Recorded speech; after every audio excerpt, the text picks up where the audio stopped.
So first of all, I'm just going to introduce myself. My name is Salahuddin Patel. I'm from IERA, which is the Islamic Education Research Academy, which is a Dawah organization based in London, headed up by Abdul Rahim Green. Forgot his name. Abdul Rahim Green. Have you guys heard of Abdul Rahim Green? MashaAllah, he's been he's quite well known because he's given a lot of talks on Peace TV with Dr. Zakir Naik, Yusuf Estes. So MashaAllah, he's well known and he has a passion for the dawah, MashaAllah. So in 2009, they launched IERA, which is a dawah organization, which was basically to start the sort of mass movement on a grassroots level in the dawah, because he felt like there's a lot of activity that's going on, but he wants to basically consolidate it and basically, at the end of the day, just fulfill the hadith of the Prophet Muhammad sallallahu alaihi wasallam, where he said that, Islam will enter every home. And how that's going to happen is going to be through people going out there and conveying the message of Islam. So, it's been 6 years and mashallah, IERA's work has been really beneficial, not just here in the UK, but all around the world.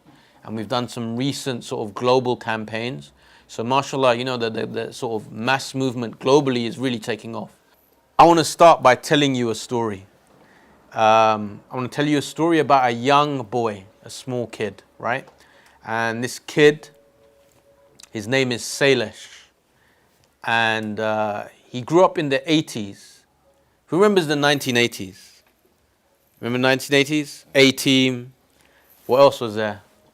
Thundercats? No. Knight Rider, Dallas, Dynasty. No, these were sort of programs that were out there in the 1980s. And in the 1980s, when it came to technology, we didn't have like the internet, we didn't have like smartphones. We had simple things such as, a simple big TV, VHS. Who remembers VHS? The tapes. We had like Spectrum, ZX. We used to play games. You know how they used to play games? You used to get a tape, right? Like a cassette tape, and you put it into the player, and you'd have to wait like 5-10 minutes for the game to load. So this was the 80s, but mashallah, it was the time of the BMX. Who remembers BMX? BMX was good, man. And in that day and age, kids used to go out to the park. The parents wouldn't care. Everyone used to just go out together, and mashallah, it was a good time growing up in the 1980s. So there's this young boy called Sailesh. He's living in that environment in the 1980s, and he's born into a Hindu family in London. His parents are from, his father is from India, his mother is from Africa. So as he's growing up, obviously, he's living in London. Being from a Hindu family, he's following his family's traditions, which is, going to the Hindu temples, doing the sort of celebrations throughout the year, like Holi, maybe Diwali, and all these sorts of Hindu celebrations. So you can imagine this young boy, going to these temples and seeing these sort of massive idols, right? These idols where you'd see human body with maybe some sort of, some of them like have a human head, some of them have like animal sort of heads, right? So there's this young boy living in the 80s, going to the temple, following his family tradition. And like some of the idols, I don't know if you've heard of any of the Hindu idols, like Shiva, Krishna, Ram, Sita. Heard of these names? Yeah, so these are sort of some of the idols that the Hindus sort of follow. So, just like any young kid living in any sort of community in the family, he's following his family's traditions. He's trying to be a good person in terms of, upholding sort of good family values as well. So yeah, this boy, he grew up as a Hindu, and going to the temple, sometimes it would be frightening, because imagine I don't know if you've ever seen an idol, probably goes up to this ceiling, massive idol. So a little kid looking up at this little idol, this massive idol, and this is what Hindus sort of project their worship towards. And just to give you a little sort of background into Hinduism, right? If you guys don't know, I mean, Hinduism is really the word Hinduism comes from a Persian word, which means those beyond the Indus Valley or the river Indus, right? So it's a Persian term. And Hinduism, it doesn't apply to just one type of sort of religion. There's many different branches of Hinduism, right? So there's not just one type. It's like almost saying, I follow monotheism. When you look at monotheism, in terms of the theology and the religions around the world, there's many different religions that fall into that. It's kind of like the same in Hinduism, right? So in India, this is mainly where the Hindus come from. You have over, like they say, estimate about 1 billion people around the world now that are Hindus, and they make up about 14% of the world's population. So this is a big number, right, that confess to follow this religion. And it's the third largest religion in the world. So after Christianity, after Islam, it's Hinduism. So, there's a lot of people that follow this sort of, this religion. And just to give you some sort of history, when it comes to sort of Hinduism, the core belief in Hinduism is pantheism. And pantheism is basically what they believe is that God is within everything, or God is everything. So for example, that pillar there, God is within that pillar, or this whiteboard here, God is within the whiteboard. So basically they have this belief system that God is within the creation and is part of creation. And this is a core belief within Hinduism. Even though you have many different strains and branches of Hinduism, they all have this as a core belief. And within Hinduism, you have many different gods. And depending on the branch of Hinduism that you follow, they may confess to follow one god, or 10 gods, or hundreds of gods, or some people say like 30 million gods, according to one of the strains of Hinduism. So it kind of varies, but they have this thing in common, which is pantheism. And they also believe in something called avatars. Who's seen the film Avatar? I thought so. So Avatar is that James Cameron film, right? And when it came out, it was like the biggest, the most expensive film after the Titanic. So it was a massive film. And I remember when they released it, it was in 3D in the cinemas. And for those guys who have seen it, if you remember, it was like these human beings taking remote control of this vessel. And if you remember, the vessel was this massive being, and it was blue. And that was really striking for me growing up as a Hindu, because if you look at the Hindu images, a lot of the idols like Shiva, Krishna, Vishnu, they're all in blue. And this term, they're actually the avatar term they took from Hinduism. And it literally means, avatar literally means coming down. So what they believe in Hinduism is that God comes down in human form. A bit like, Christianity when they believe in Jesus. So this is what they believe in terms of their core beliefs. And this term is also known as anthropomorphism, right? Where God morphs into the creation. Also within the Hinduism, you have main texts. Like in, Christianity, you have the Bible, the Old Testament, the New Testament. In Islam, you have the Quran. When it comes to Hinduism, you have quite a few texts, but the main ones are the Vedas, right? And these are the oldest scriptures, the Vedic scriptures, and they're written in Sanskrit. Then after that, you have something called the Upanishads.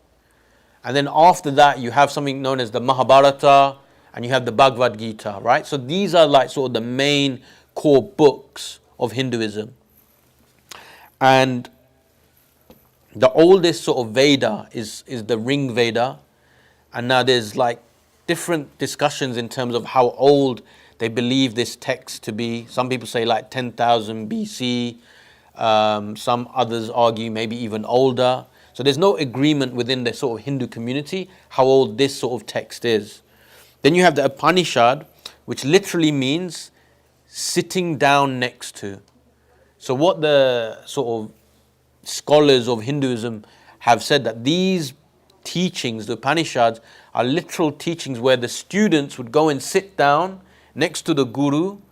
The gurus are the learned people, right, in India, and they would take teachings from them. And then these teachings were written down, memorized, and then finally written down. These are known as Upanishads.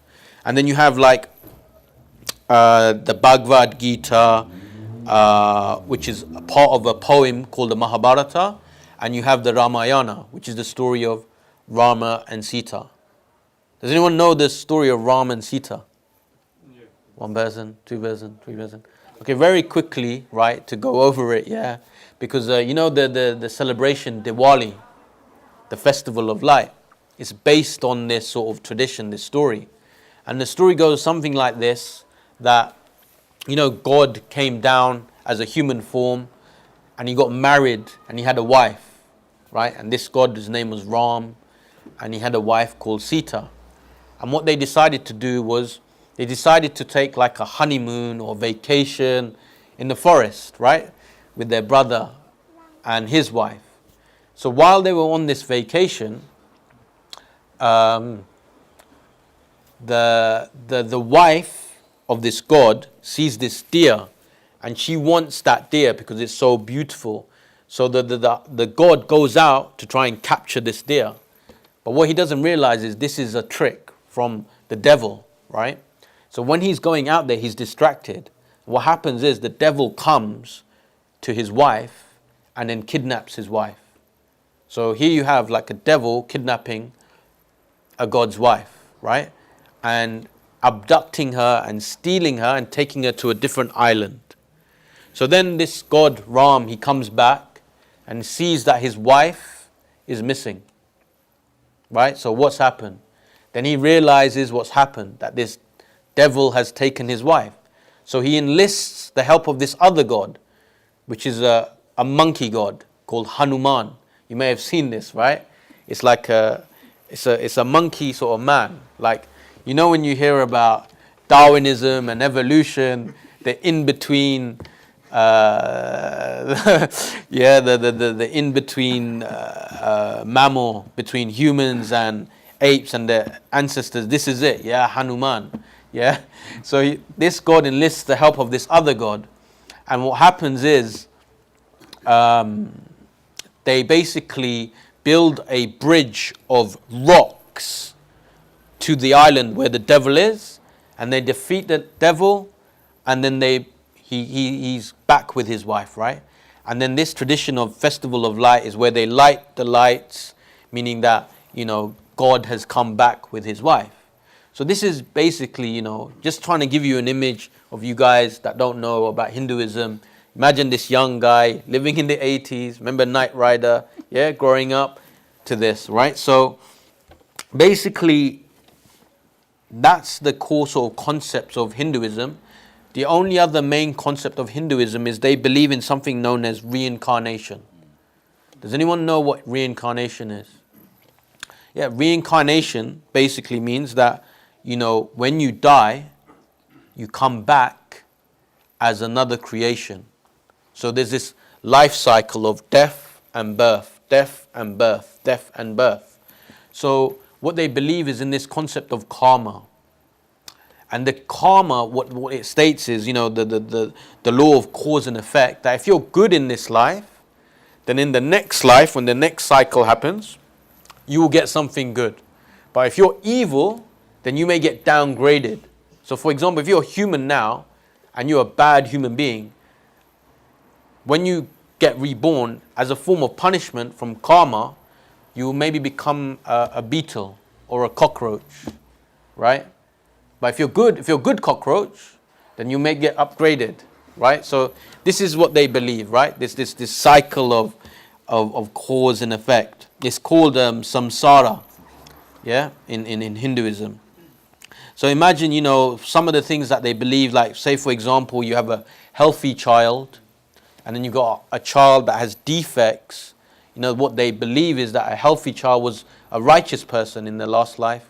And obviously the child with the defects, they believe that this was an evil person from before.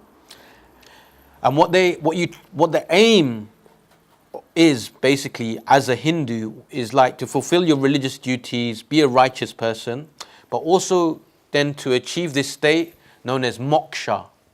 And moksha means where you break out of this cycle of life and death, where you become one with the Creator, right? It's very similar to Buddhism. When you reach that state of enlightenment, right? You know, they do all these spiritual practice, Buddhists, and one of the reasons they do it, they believe that, you know, the Buddha, he did so much of this spirituality that he reached something called nirvana, right? Moksha, where he became one with the Creator. So this is what the sort of Hindus believe, right? In terms of a basic belief. So imagine this kid growing up in the 80s, you know, trying to rationalize these ideas. These ideas that God comes down as a man. There's many gods out there, you know, and not just there are many gods, but there are gods for each different specific purpose. For example, you would have a god of money, you'd have a god of war, you'd have a god of rain. So whenever you wanted something specifically, you would go and pray to that specific idol, right? So living in the UK, you know, where you're taught, you know, religious education studies, you have a bit of exposure to sort of other religions, you tend to realize as you get older, this doesn't kind of make sense. Yeah, so this guy, Sailesh, he's getting older and he's thinking, you know what, this don't make no sense. You know, it doesn't make any sense. There's all these gods, and then God's a human being, and then you've got an idol in front of you, and you know, a man's made this idol. If he throws it onto the ground, right, the idol can't help itself.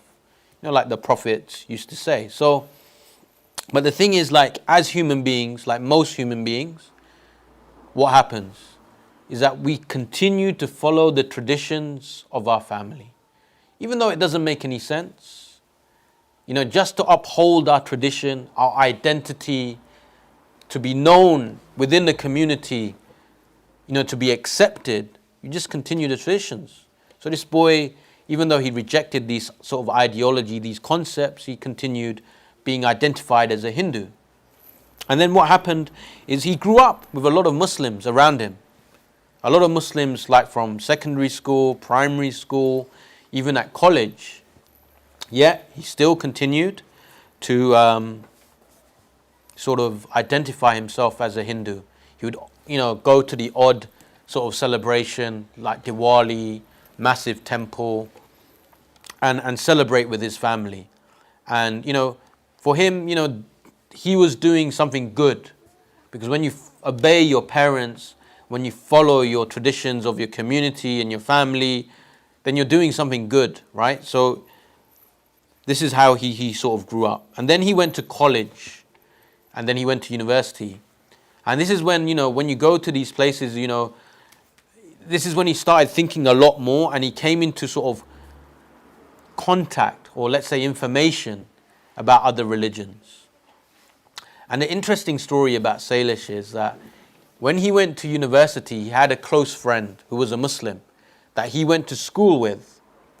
Now this close friend, very good family, right, in terms of very kind and like, you know, was very sort of righteous in that terms. They wanted to sort of convert this Christian boy that they knew. So he had a best friend who was a Christian, right? His name was Jason. And basically he was trying so many times, and he gave him many times dawah material, the concept of Islam, spoke to him, said like, you know, this is wrong, this is correct. So at the same time, Sailesh just happened to be there, right? He happened to be party to these sort of conversations. And then, you know, he asked for some dawah material, and dawah material was given to him. And when the dawah material was given to him, when this young boy or young man, he read Surah Al-Fatiha, where it talks about, you know, who our Lord is, and supplicating to him, and who we ask help for, and to remain on the straight path, and reading about Surah Ikhlas, the concept of God, that there's only one God who is eternal. He doesn't have any parents, he doesn't have any children, and there's nothing unlike to God. There's nothing that you can imagine of God. This started to make sense. It started to make sense to this young man. Like, wow, all these years, I've been living in London. He's thinking to himself, I've been around Muslims, but this is the first time that I've heard the message of Islam, and it makes so much sense. And when he compared it to Hinduism, the concept of, concept of God coming down as a man, God, there being many gods, this never made any sense, because what he understood, what he had within himself, what was driving him, is what we know as Muslims is programmed into every human being. It is that fitrah, that natural innate disposition to believe in your Creator. And inshallah, I'll be talking about this a lot more in the training session tomorrow. But he had that within him. So even though growing up, he rejected the concept of idol worship and Hinduism, he never rejected the concept of a creator, because that was within him. And he would often talk to God, ask God for things. And this is the first time when he read about this in the Quran, it all made sense. Also, when he learned about the Quran, the Quran, the final revelation of God, and compared it with the Vedas, the Bhagavad Gita, the Upanishads, that these texts, they hadn't been preserved. But whereas we know the Quran has been preserved, not only in an oral tradition, but from the text itself, right? Also, there's proofs external to within the contents of the Quran that shows that this can only lead to one conclusion, that this is the divine speech of the Creator. And the message of the Quran is very simple. There is one God, worship Him alone, don't associate partners with Him, live a good, righteous life. And then if you do, and through the mercy of your Lord, then maybe you will be granted paradise. What an amazing message.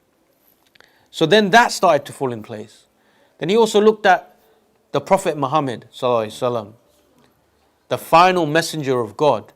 And he looked at, the concept of messengers. Now this made sense. Not that God comes down as a man, but God chooses men to deliver the message. Starting from Adam all the way to the Prophet Muhammad sallallahu alaihi wasallam.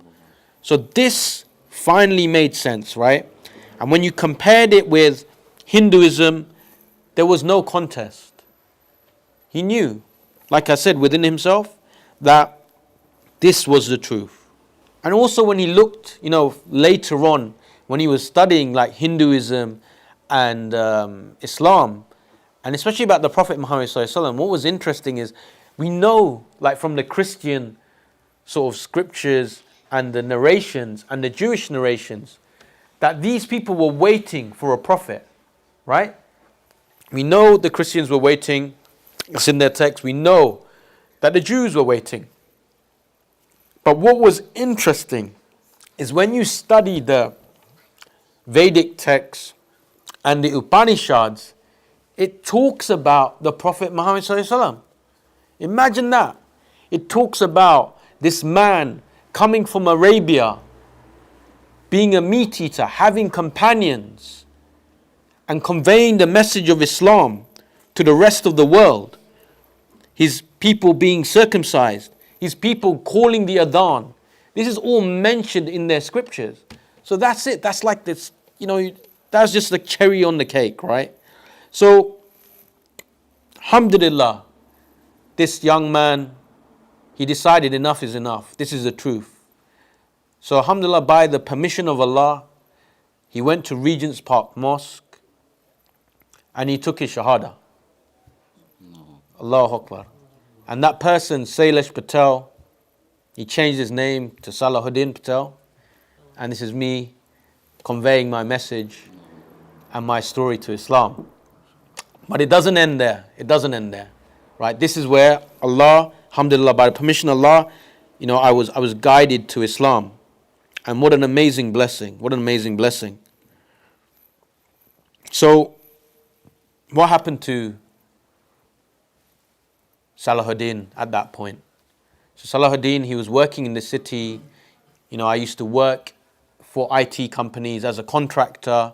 I was working for some of these sort of investment banks. And I was just like everyone else. I wanted to be successful in the dunya. So alhamdulillah, I'm thinking, yes, I'm a Muslim. Alhamdulillah, I'm a Muslim. But also, I want to be successful in this life. So, having some really sort of successful, well-paid contracts, he was working. So he went on for this like for 5, 6 years until about 2008 and 2009, thinking he's being successful, moving up the ladder, gaining more knowledge, trying to gain material things.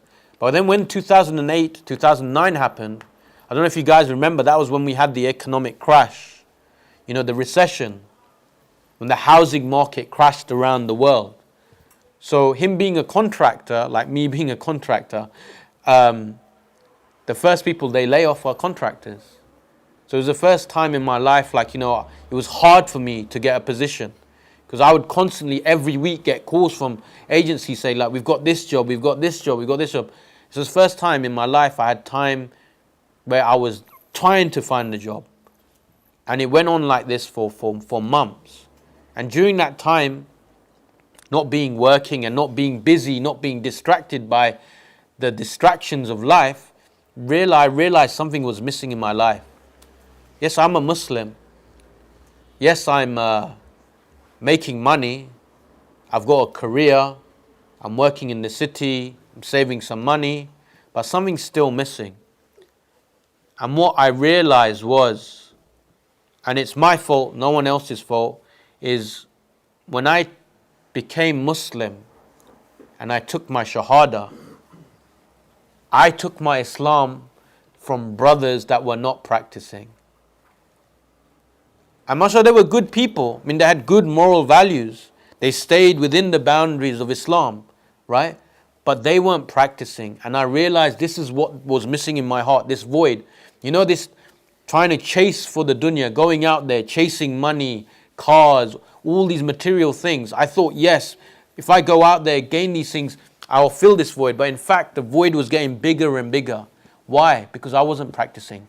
So I started to look into, more into the religion of Islam back again, and realizing, there are certain duties as a Muslim that we must do.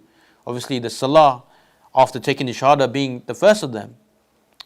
So alhamdulillah, I was going through that transformation where I think a lot of sort of Muslims go through.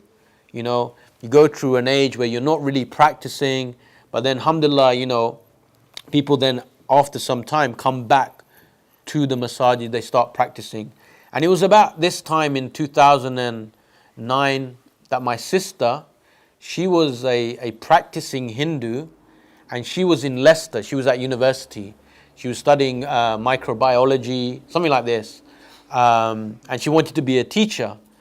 And she had finished her master's, so she was moving back home. And I remember when she moved back home, I was happy because, it's been good number of years that she was away from home. But I distinctively remember subhanallah, I'm finding more and more about Islam. I'm starting to practice. And obviously the first people you're concerned about is your family, your immediate family, right? So I remember having a conversation with her and saying why are you following Hinduism? Is it because, your parents follow Hinduism? What about, everyone else around the world? What are they supposed to like? Because we're all human beings. Isn't there something that applies to all of us? And I remember she didn't say anything. And alhamdulillah, what happened was she had a good Muslim friend, mashallah. Unlike me, she had a good practicing sister. And one of the sisters she had was a sort of volunteer for Al Maghrib. And she was invited one day to one of these weekend seminars. I remember her going there and she was worried. And she said, look, can you come with me on the Friday? Because the Friday evening they have a free course, a free taster. So if you like it, then you can sign up for the course. So I remember going and I was listening to the sheikh. He was from Egypt. mashallah. And yeah, I said, look, I told her, look, if you have any questions, don't be scared, just ask him, be straight up. And that was it, that was on a Friday. So she went back on the Saturday and Sunday, I didn't go. I hadn't signed up. And I remember like receiving a text message, and what I found out afterwards was, you know the sheikh, yeah? The sheikh, I remember he telling me this story like a couple of years afterwards. He was saying, I remember going to that course, I think it was called The Eternal Journey. It's talking about the Sirat, you know, in the hereafter before you get to paradise, and the gates of paradise. And you're saying, I remember looking at the sisters, and all the sisters, they were all wearing hijab, except for one sister. And he was saying to himself, subhanAllah, look at this one sister, she's not wearing hijab. What can I say? What can I do? And then, you know, in these courses, they have a Q&A session with just the sisters. So my sister started asking questions, and he quickly realized that she's not a Muslim. So then he turned the table on her, reversed the question, and just asked the Lord, why don't you not believe? Something along those lines. And then he invited her to take the Shahada. Allahu Akbar, she took the Shahada. Imagine in front of all these, like, I don't know how many, 100 sisters or something. Allahu Akbar, yeah, and then I get the text message that she's taking Shahada. And the Sheikh was telling me, subhanAllah, look at me. I was judging that sister for not having hijab. But she wasn't even Muslim. Allah put her in front of me so I could accept her Shahada. Allahu Akbar. So like, you know, that was like 2009, 2010 time. So alhamdulillah, you know, having two people in the family that are practicing makes so much difference. It's such a big help, you know. And I remember that's when, like, she's been a rock, mashallah. And I remember in 2010, IERA launched their first new Muslim retreats. And she was invited by her friends. So obviously, she told me, look, let's go together, let's check it out. And these new Muslim retreats are 4-day retreats where you go out, you go away from the dunya. They're Milton Keynes. And mashallah, you know, it's an amazing sort of experience where you just focus on the ibadah of Allah, focus on the basics. You have this amazing brotherhood. And for me, it was a life changer, and for my sister. And that's how I started learning about IERA and the work that they do. I started getting involved sort of in the sort of work that they do. And this is where we are today. So, you know, alhamdulillah, I'm instructor for IERA. I go out there, train people. I've been around the world, you know, training people how to convey the message of Islam, because for me, it's so important, right? Me coming from that background and realizing, like, you know, the importance of dawah. And, you know, a lot of like communities that I speak to, especially in the UK, they're like from Asian, Indian, Pakistani background, Bangladeshi background. And I tell them, listen, subhanAllah, and they do a lot of work where they call, you know, the Muslims back to the community, look, come back and worship, you know, in the masajid, and they do a lot of dars, and it's amazing work here, mashallah. A lot of people, of the brothers, have come back and started practicing. But I also remind them, subhanallah, you know the story of Taif and the Prophet Muhammad sallallahu alaihi wasallam. It really applies to them, right? Specifically to the Muslims of the sub-Asian continent. Why? Because when the Prophet sallallahu alaihi wasallam went to Taif, what happened? They stoned him, right? They stoned him to the extent that he was bleeding and his sandals were stuck to his feet. Yeah? And the angels came, and what did they say to the Prophet ﷺ? What did the angels? Yes. He said, give us the command. And the Prophet ﷺ said, no. No. Maybe from their future generations, they may be righteous. And this was the wisdom of the Prophet Muhammad ﷺ, right? And now, look at this, right? In India, where the first sort of Muslims was a place called Sindh. And there was a person from Taif, his name was Muhammad ibn Qasim. He was one of the first Muslims to go over there to Sindh to convey the message of Islam. So there, the descendants of a lot of the Asian community is because of what happened here in Taif. Because the Prophet ﷺ said, no, wait, maybe from their people, they will go out and convey the message of Islam, like this brother did. And the whole of, if you added the population of India, Pakistan, Bangladesh, the majority is Muslim, mashallah. So, this is just important, I just wanted to share my story and explain to you, just the sort of basics of Hinduism and, why it's so important to go out there and convey the message of Islam. MashaAllah, coming to Huddersfield, you have a really good community here, MashaAllah, really good Muslims. And the problem is when you look at the Muslim community, there's a lot of non-Muslims out there. And like myself, growing up in the 80s, following, Thundercats and X-Men and the traditions of my family, I didn't know much about Islam. And I knew many Muslims growing up. I knew many Muslims and they were good Muslims.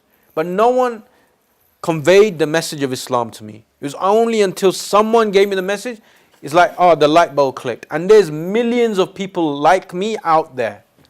So this weekend, what we've decided to do is to do a program here in Huddersfield, because it's about time that, inshallah, I know the brothers are active here, but I thought, maybe we can get more of the community involved, because it's our duty, like the brother explained in the khutbah today, mashallah, that, if you're going to be here in a non-Muslim land, you have to go out and convey the message.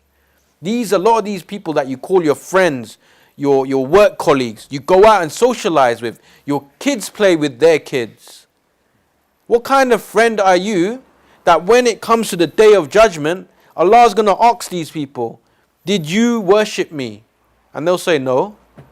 Why not? Didn't the message of Islam come to you? No. Why not? Weren't there any Muslims around you? Yeah. I had hundreds of Muslims around me, but not one of them bothered to tell me about this day. Subhanallah. So what's going to happen? Finger's going to get pointed back to us as a community. Please don't forget to like us and share us on the Digital Minbar Facebook and Twitter. Please also subscribe to the Digital Minbar YouTube channel in the links below.